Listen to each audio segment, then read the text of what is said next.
Members, now move to questions to the Minister or to the Executive Office, and I call Michelle Guy. Mr. Speaker. Deputy First Minister.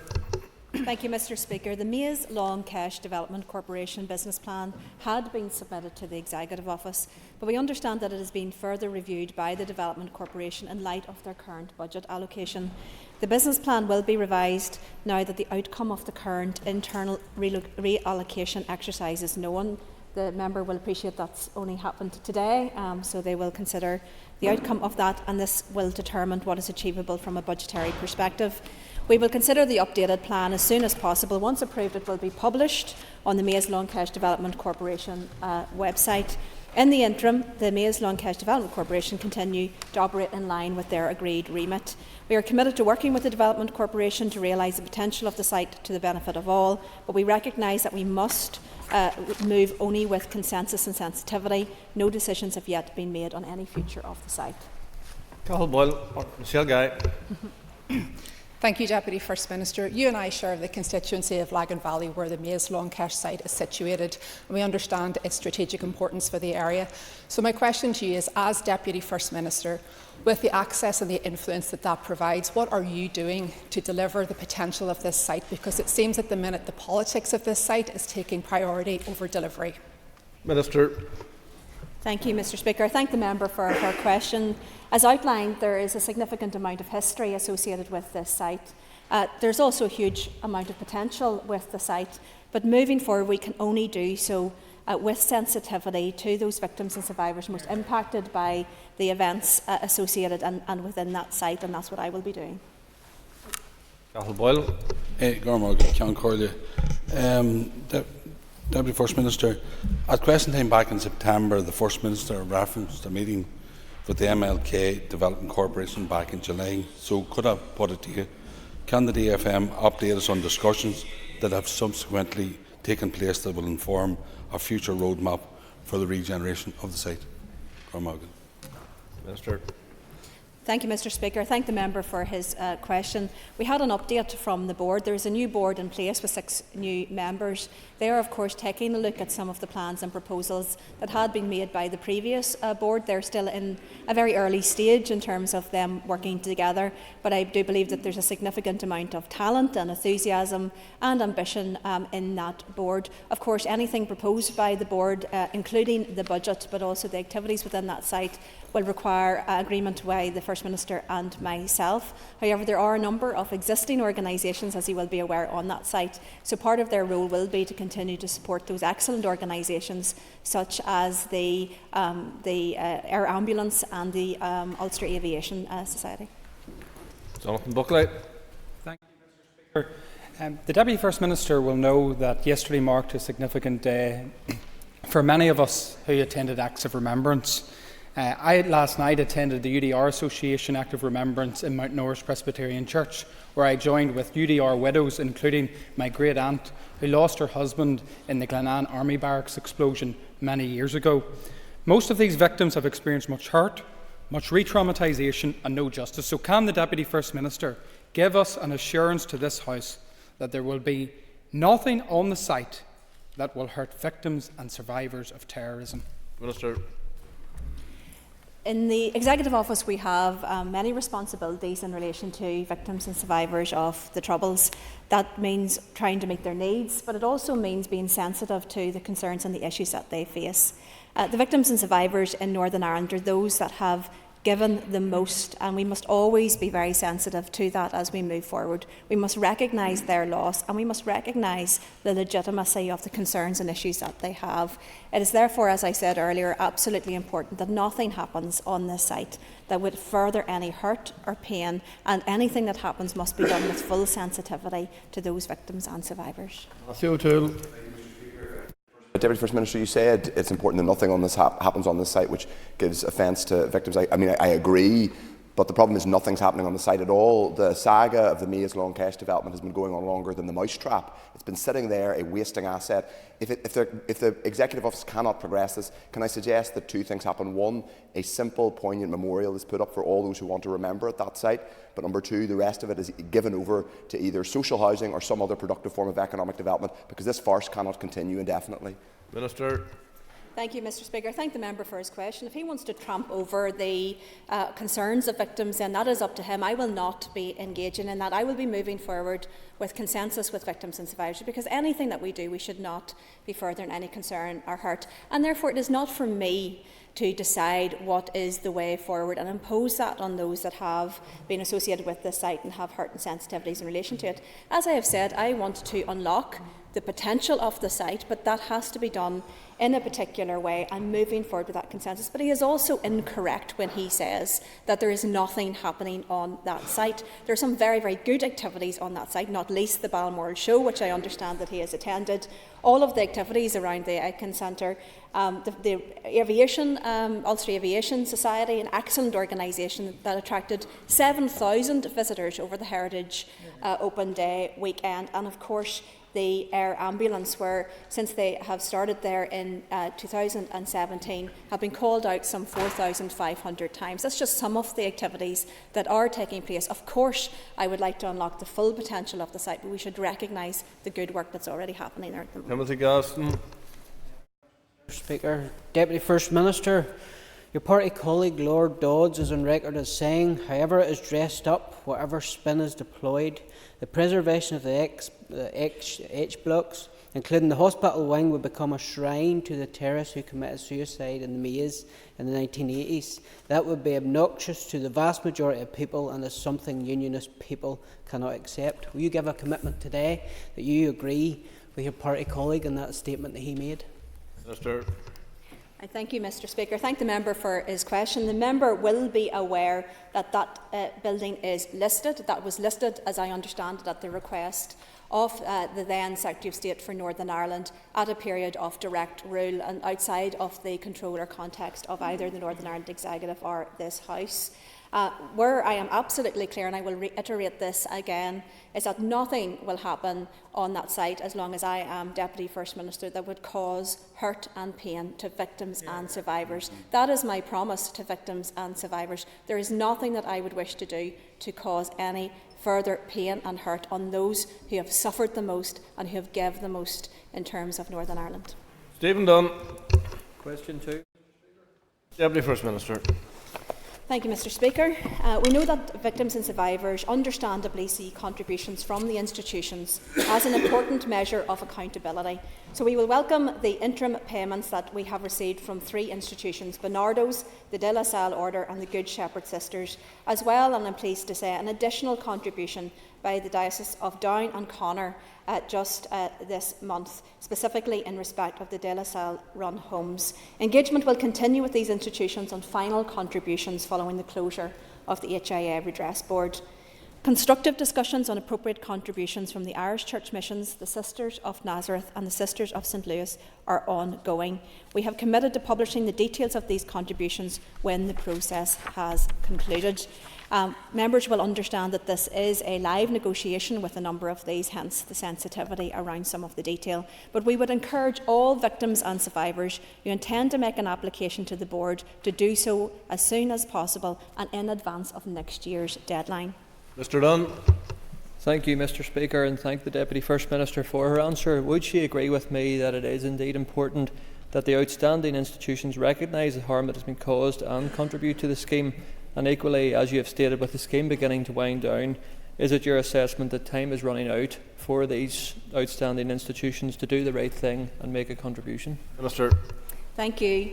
The Hart report, following the inquiry into historical institutional abuse, very clearly highlighted things that were done wrong by a number of the institutions in relation to the treatment of children in their care. And therefore, of course, it is right and proper that there is an acknowledgement of that by those institutions, and that those institutions should make a contribution in relation to the cost of this. Of course, we are realistic, and we did not want for victims and survivors to have to wait for those institutions to decide when to give and what to give. So therefore, we had decided to move forward with the redress board in order to try to address and support those victims and survivors. But the negotiations will continue in terms of getting that all-important contribution. I'm really pleased to say as well that the work of the redress board is winding down. I understand it, with only 38 applications left to be scheduled. So that is a significant amount of work that the board has completed, and that's why at the moment we are appealing to any remaining victims and survivors to come forward and seek that redress if they haven't already. And I thank the Deputy First Minister for her answer so far. Just to follow on from that last point in terms of outreach to those harder to reach victims, is the Department doing anything specifically to try and actually reach out to people to make them aware of the redress scheme and of the services that are available to them? Thank you. Minister.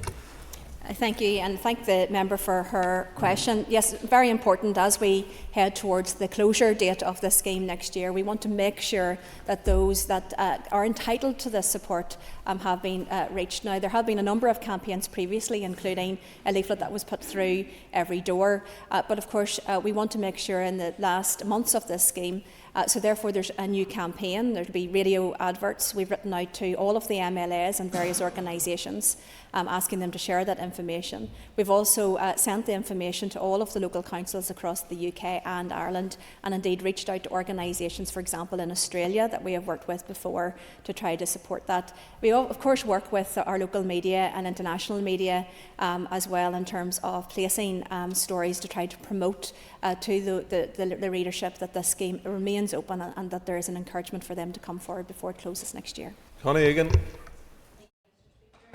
Deputy First Minister, has the Executive Office given any consideration to bring forward legislation to compel further contributions? Thank you, Mr. Speaker. I thank the member for her questions. Of course, these are all legal issues that we have examined, and indeed it may be appropriate to have further engagement on this in terms of the work of the committee as well. There are, of course, a number of legal aspects of this that do make that complicated, not least because of the nature of the report. The report did not examine every institution, and therefore the findings within that report differ from, for example, if it were a finding of the court in a civil or criminal case. But of course the redress scheme goes beyond that.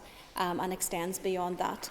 So there are some challenges with doing that, but we've made very, very clear that we believe that there is a strong moral responsibility on these institutions to step up. They have contributed to an apology for their actions. They've acknowledged that there were things that were done that ought not to have been done, and therefore it is right and proper that they do step up and make these contributions, not just because it is a financial contribution to this scheme, but because it sends a very clear message of acknowledgement about the role and the feelings that they had as well. Neil McLaughlin. Thank you, Deputy First Minister, for the answers to your question.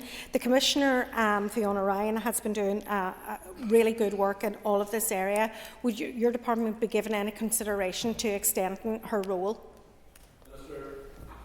Okay, thank you, Mr. Speaker. I thank the member for her question. The member will be aware that this work is winding down in terms of the redress board, but of course the pain and the trauma and the issues will continue for many years beyond the closure of this scheme, and indeed will impact those that were involved indeed for the rest of their lives. So there are needs there. There are a number of things that we are doing, for example through the support mechanisms of the Victims and Survivors Service, who have taken on this new role of trying to support victims in the historical institutional abuse, along with Advice NI and other organisations as well. So I think it is important as we move towards the closure that we do look at a range of supports, and of course we will take a look at that proposal that you have made as well. But what we want is a system and a service that is there to meet the needs of victims, no matter what that looks like, and would be actively considering that. Colin McGrath.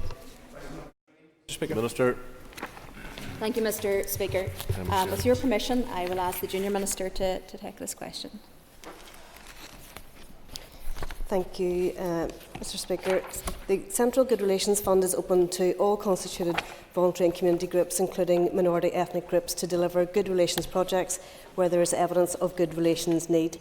Many projects provide opportunities for sustained, meaningful contact between those of different backgrounds to actively target sectarianism and racism, for example, via cultural awareness workshops, community dialogue sessions, or formal training in tackling racist or sectarian attitudes and behaviours.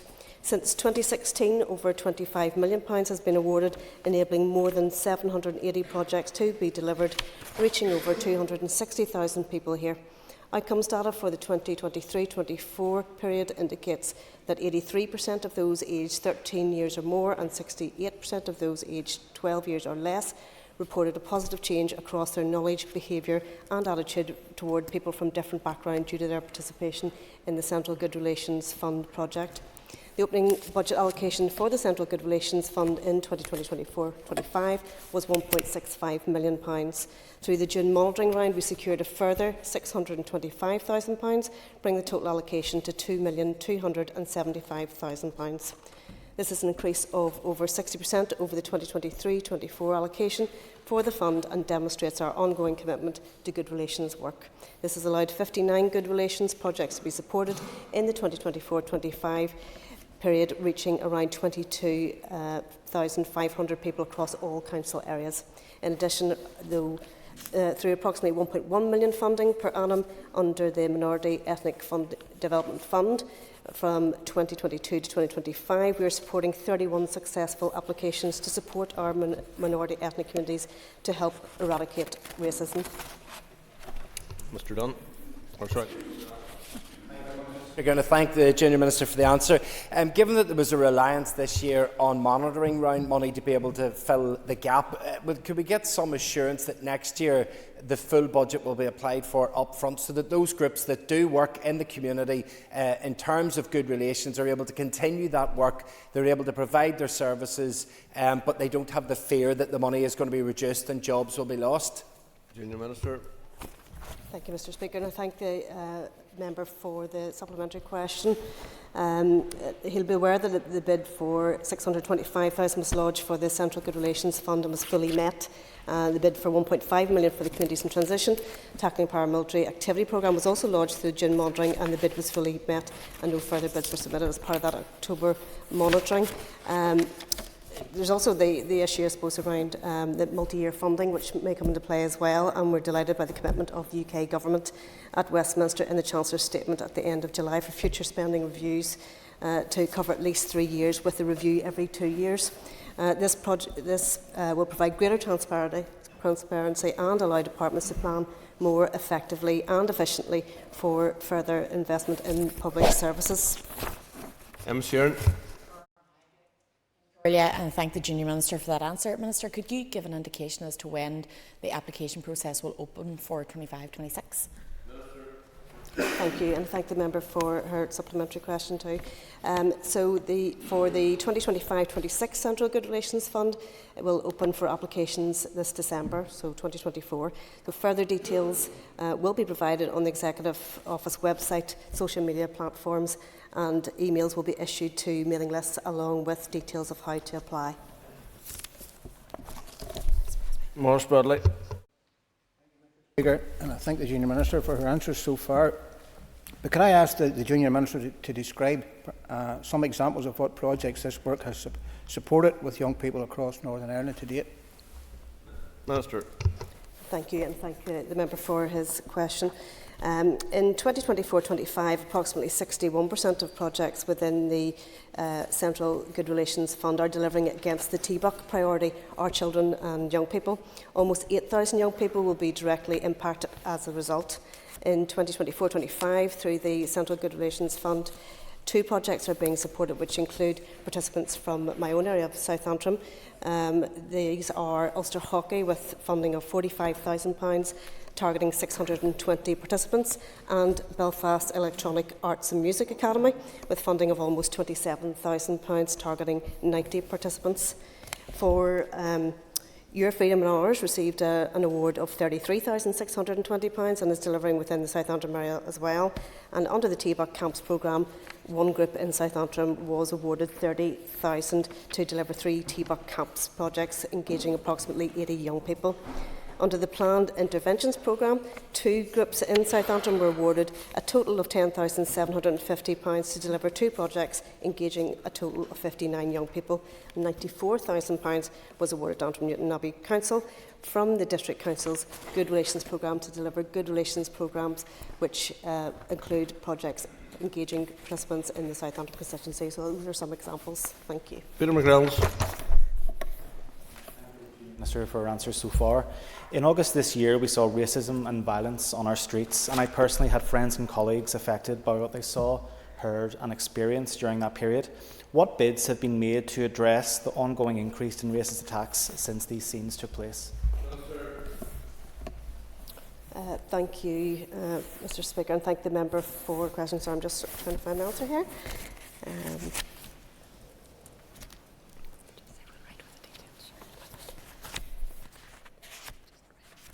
Apology, I can't find the answer here, but obviously we abhor racism and some of the activities that happened in the past months, and we've been very strong in condemning those.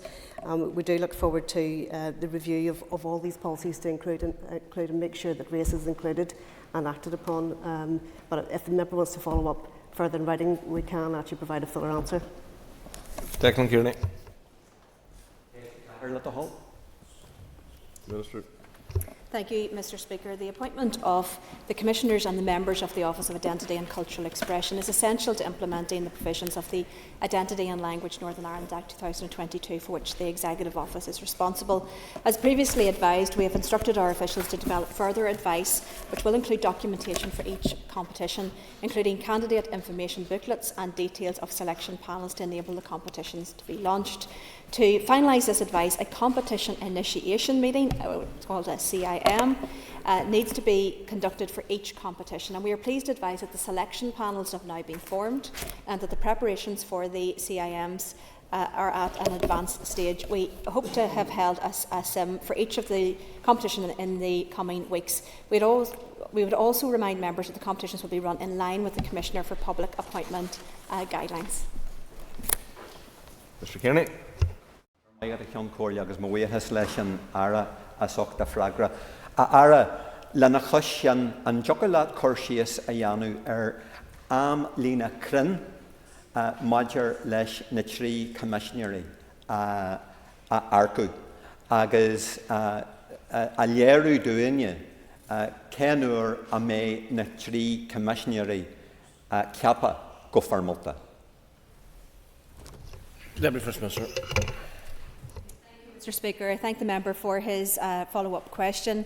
As indicated in the initial answer, there's a lot of detail and process that goes into making sure that these public appointments abide by the guidance and the rules of the Public Appointments Commissioner's Office, but also to ensure that they are fair and open in the appropriate way. So, of course, that there is that process that needs to take place. What will now happen will be that we, the First Minister and myself, will receive up the final proposal around the criteria for these, the adverts, the documentation as indicated, the booklets. We will take a look at that, and if satisfied that that meets the requirements, then that can go out and be placed. I think the appointments processes would generally take around a 6-month period of time. That will depend on the interest, of course, to some of the appointments. Some appointments have more interest than others, and that can complicate things. It would then be a requirement that for each post, a person or people deemed appointable that would come through that process would then come back to the First and Deputy First Minister for consideration and agreement. On the odd occasion, you don't get anybody that crosses a line in terms of anybody who is deemed appointable as part of a public appointments process, but we hope that that will not be the case in relation to these appointments. But as I've outlined, look, this is a lengthy process, but having that documentation up hopefully in the next couple of weeks will enable that to go out and commence that 6-month process of public appointments. Kingston. Thank the Deputy First Minister for her answers so far. And can the Minister confirm that the business case ensures a fair and equitable approach to both the Irish Language Commissioner and the Commissioner for the Ulster Scots and the Ulster British tradition? Mr. Speaker, I thank the member for his important question, because I do think at the heart of that is that important message that this will be brought forward in a fair and equitable basis. And that's why I welcome the fact that the business case has been prepared and advanced and agreed on that basis of the two offices having a fair and equitable amount of funding initially. What will then happen when the commissioners are in place is that they will bring forward their business plans and their corporate plans, what they want to do in terms of their activities, and of course again in recognition of the numbers of people from those traditions throughout Northern Ireland, then that these need to be advanced in a fair and equitable basis, because that is what is right and what is proper. Public funding should always be distributed in that fair way. Animal Hold. Thank you, Deputy First Minister. I was just wondering if you could outline what role the Commissioners will have in working alongside the North-South language bodies. Thank you, Mr. Speaker. Thank the member for her question. These are statutory roles, so of course they have their statutory responsibilities, and those are set down in the legislation. But of course I would imagine that the Commissioners of course would engage with the North-South bodies and across the UK as well in terms of advancing some of those aspects. In terms of Irish language being a recognised minority language of the United Kingdom, but also in terms of the Ulster-British tradition will have its links very strongly, as does Ulster-Scots, for example, with Scotland, but of course links around the Anglo-Irish traditions and different British traditions right across this United Kingdom as well. So I would imagine that, yes, of course, they will engage, but that will be set out, one assumes, in their first business plans and corporate plans. Thank you, Minister. Minister, from a written question already, we know that the set-up costs for these Commissioners' offices is £8.3 million, with £9 million annual running costs. Could I just ask the Minister, has that money now been set aside for this financial year, or are we really looking at this not happening now till we go into the next financial year? Minister. Thank you. The preparation plans for the Commissioner's Office will have a sense about when it is likely that that expenditure is required. And of course, as a principle of good public expenditure, you would not try to take that funding into a year in which it would not be accrued or spent. In this case, the Commissioners are yet to be appointed, and as outlined, the appointments process is likely to take at least 6 months. So that would bring us into the next financial year in any event. However, even in that situation, then the Commissioners' offices would need to be established, staff would need to be recruited, systems would need to be put in place, and then you would be looking to the plans and proposals put forward by those Commissioners. I would fully expect they would require a resource to support them to do that, but also some time, rightly, in order to get their initial plans put in place. I think, like anything, you would of course want to move towards a multi-year approach to this in terms of their plan, but I would anticipate that we would have some early indication about that activity. So the member will appreciate that that will not be done tomorrow or next month. That will take some time. But as that develops, of course, the spending profile for this will be set out and is likely to be not in this financial year, but indeed in the years to come. Justin McNulty. I can thank the Minister, or the Deputy First Minister, for her answers for. Deputy First Minister, I understand that £3.8 million has been allocated for each body once established. Can you tell us how this figure was arrived at, and can you give us your assessment of whether this funding is fair, proportionate and equitable, and will it be enough for each body? The First Minister. Thank you, Mr. Speaker. I thank the member for his question. I suspect if you went to anybody and asked was it enough, that they would indicate it would not be enough. Of course, what we can do within the remit of the statutory responsibilities for each body has to fit within the overall financial position of the executive of the department and what is possible and achievable. The amount of money is set out has come out of a very detailed business case, but that is very much predicated on a core staff complement and start-up costs. So that is very much around a small staffing complement for each of those offices. Any proposals around any additional spend, for example on activity or projects or grant funding, that doesn't sit with the Commissioner's Office. Grant funding would sit in the Central Office of Identity and Cultural Expression, as opposed to with the particular Commissioners, and that is set out in detail in that legislation. Just bring the, Paula Bradshaw. Minister. Thank you, Mr. Speaker. We recognise how important the issue of clerical child abuse is, and we are aware of the devastating impact it has had on many people. The junior ministers met victims and survivors in September through the reference group to hear first-hand about their experiences and to restate our commitment to this important work. Work is progressing on the 3 separate pieces of research that we have commissioned, one examining records held by faith organisations and statutory agencies, one recording experiences and the expectations of victims and survivors, and one examining the safeguarding policies and practices of faith groups. We intend to shortly call for victims and survivors to come forward to participate in that research. The research is an important step in deciding the best way forward to address the impact and legacy of this abuse. We look forward to the conclusion of the research projects in spring next year and subsequently seeing the final report and recommendations. And as with all of these things, this will be a trauma-informed response, and we will, of course, move forward very conscious of the pain and trauma that many of these victims and survivors of clerical abuse are still going through. We have no time for further questions on tabled questions, so we move to the topical questions and call Matthew O'Toole. Mr. Speaker, Minister, in August we gathered here to express our horror, outrage and revulsion at the race hate that we saw on the streets of Belfast.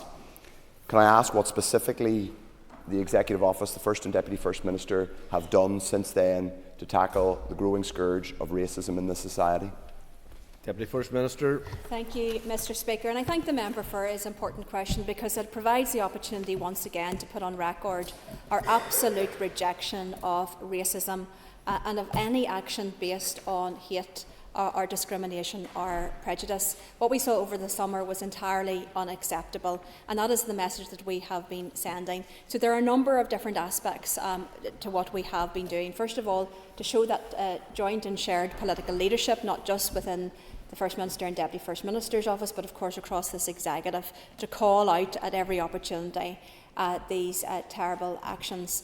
Secondly, we have been liaising with statutory agencies through our arm's length bodies, through our funders, but also importantly with the PSNI, and indeed we met with the Chief Constable, I think it was just last week, where we also raised this issue once again. I think it is incredibly important that we work in a connected and collaborative way in tackling the scourge of racism and the violence and disorder brought about by that. But in addition, we've been looking at many of the funding schemes within the department. So, for example, for all of our good relations schemes, I've asked and we received the figures around a very significant participation rate for those from minority ethnic communities. Of course, good relations is not just between those of different political or religious beliefs, but of course between people of different races and ethnic identities as well. So I think it would be really positive to ensure that those are all fully mainstreamed within the funding schemes that we have, and we encourage other departments to do so also.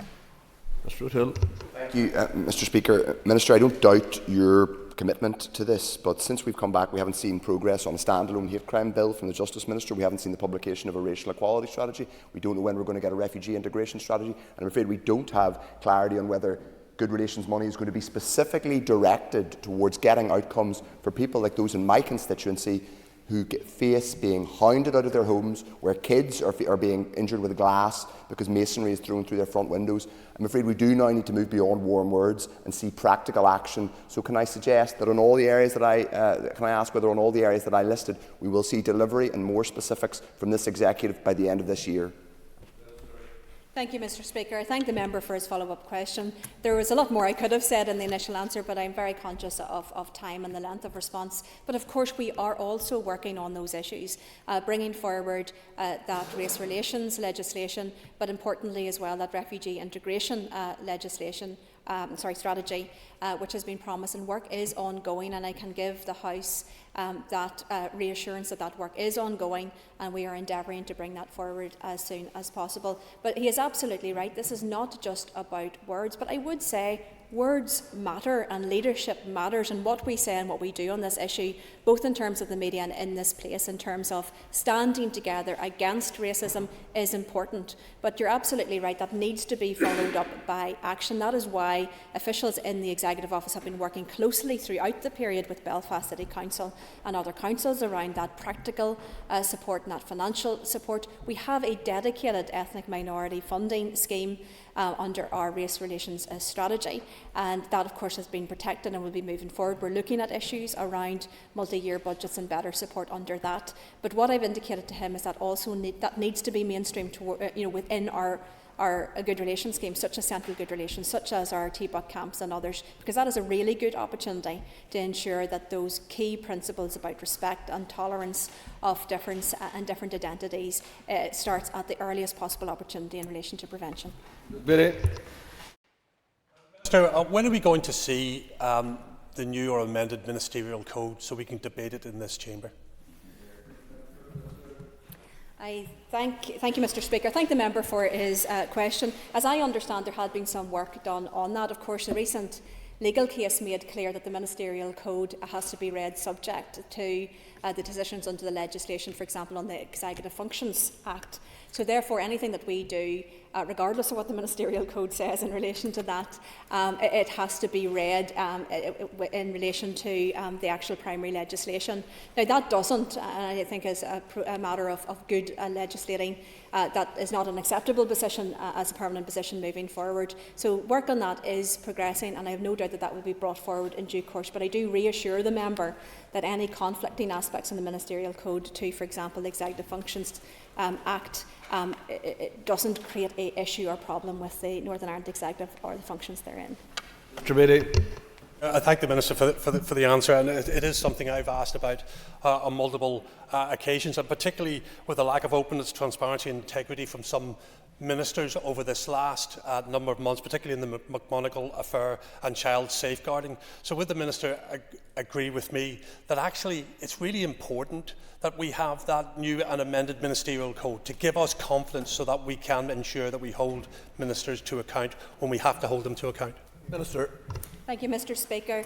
I think, to be fair, in relation to the required changes of the ministerial code, that really pertains to the particular aspects of the Executive Functions Act, and those were in relation to, for example, clarification on the types of matters to come to the Northern Ireland Executive for consideration and agreement, and that of course arose out of some confusion perhaps, or lack of clarity in some of the subsequent legal cases. So it is a technical point. There is a point around the treatment of planning applications and consideration of planning matters by the Executive. So those are technical matters that require a change to the ministerial code.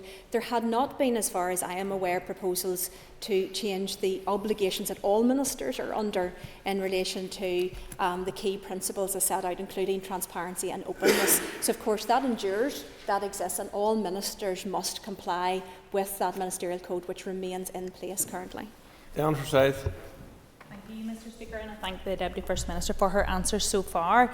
Following on from the American election last week, I extend my congratulations to the new President-elect Donald Trump, and I want to ask the Deputy First Minister her plans for engagement going forward with the new incoming administration to highlight the continued importance of investment, the US foreign direct investment in Northern Ireland. Minister. Thank you, Mr. Speaker. I thank the member for her question. Of course, Northern Ireland has been a huge beneficiary of foreign direct investment by the US in particular. That is why there's been significant time taken over the recent years with working within the US to try to further build on that very successful FDI.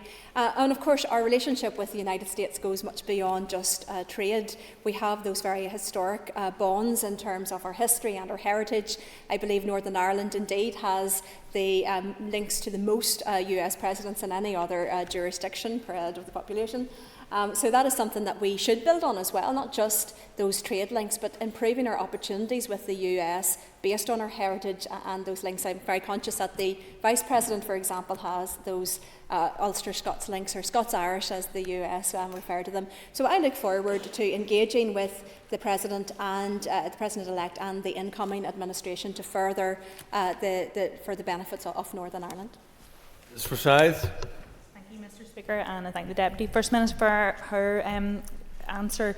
I'm pleased to take any opportunity to raise the importance of the Ulster Scots links between Northern Ireland and America, and I believe that we have great opportunities with having JD Vance within the White House.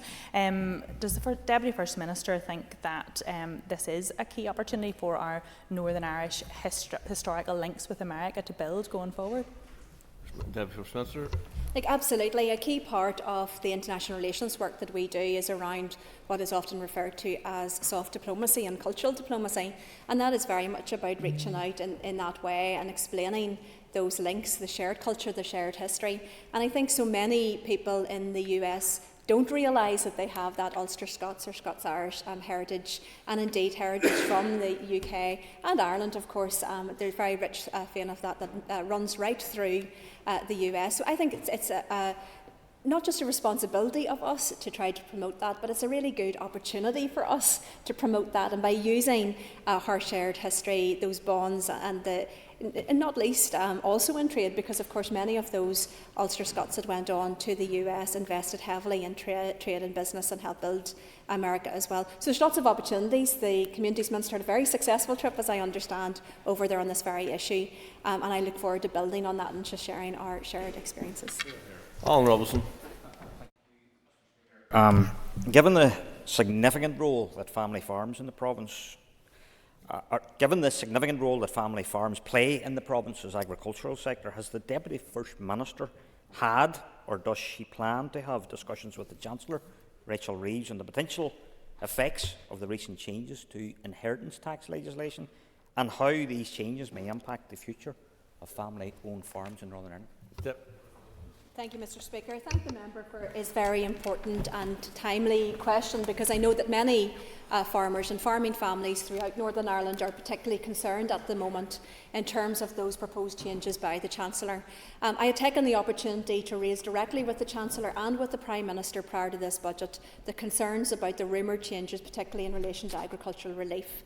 However, that was not listened to, and that is now been put in place in terms of the announcements around the budget. We will continue to fight that fight. I am pleased to say that I will be attending the rally on Monday night, organised by the Ulster Farmers Union. I would encourage all others with concerns to do likewise at the site of the Royal Agricultural Society at the Maze Long Kesh. In order to show our strong opposition to this, farming is at the heart of our economy here in Northern Ireland. Farming is incredibly important. Our local farmers provide good quality, nutritious, locally grown, locally supported, locally produced food. We are a net supplier of food across this UK. That is something to be valued. That is something to be protected. We should be standing up for our farmers, and I am determined that that is what I will be doing as we move forward, including on this very important issue. Mr. Robinson. Thank you, Mr. Speaker, and I very much appreciate the response from the Deputy First Minister today. Can you further update the House on what steps the Executive has taken to fully assess and address the negative impacts on family farms, and does she expect, through discussions through Executive colleagues, if support or guidance will be issued to help support farm businesses to navigate through these changes? Thank you, and I thank the member for his follow-up. Look, absolutely, there are some things that people can do, and some of that is around planning. I know that some farms and farming have already done that, but of course there's more that we can do to support that through, in particular, the Department for Agriculture, Environment and Rural Affairs. I was glad to see, for example, some organisations already advertising some of those activities, but let's be very clear. If indeed the consequences and impacts for farmers of these changes around agricultural relief could be negated or mitigated against in full, then there was no point of the Chancellor putting this in place. The fact that this tax has been reduced in such a way indicates that the Chancellor believes that a tax will be raised by this change. And if tax is going to be raised by this change, then it is raised on the back of our farmers.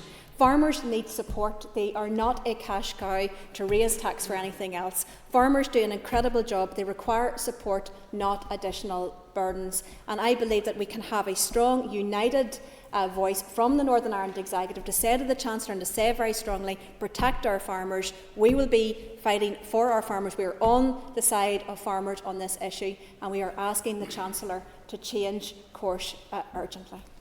Paula Bradshaw.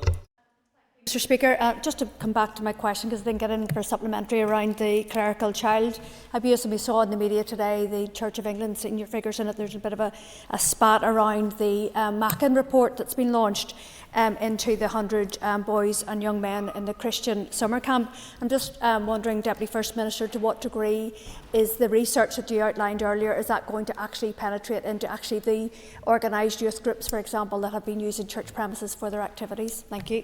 Minister. Thank you.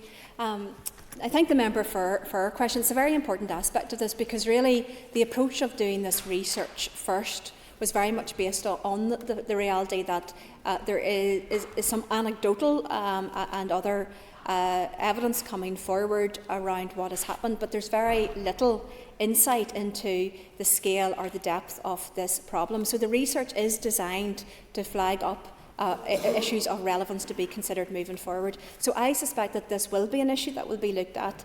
One of the very important elements to this is the call for victims and survivors to come forward. We are likely to go public with that call at the end of November, but it is incredibly important that we do hear from those victims and survivors, because, for the very reasons that you have said, that they will raise things that we are not aware of, or perhaps that the layout of this doesn't take into account at this time, but that will need to be taken into account as we move forward with additional support and help. So that's a really important aspect of that. It's one that you think MLAs across this House can get involved with helping publicise. But yes, this will be about research, looking at the evidence, identifying what more work needs to be done, and importantly listening to the voices of victims and survivors. That brings to an end the time for questions to the Deputy First Minister. We now move to questions to the Minister of Education. If we can just take our ease briefly.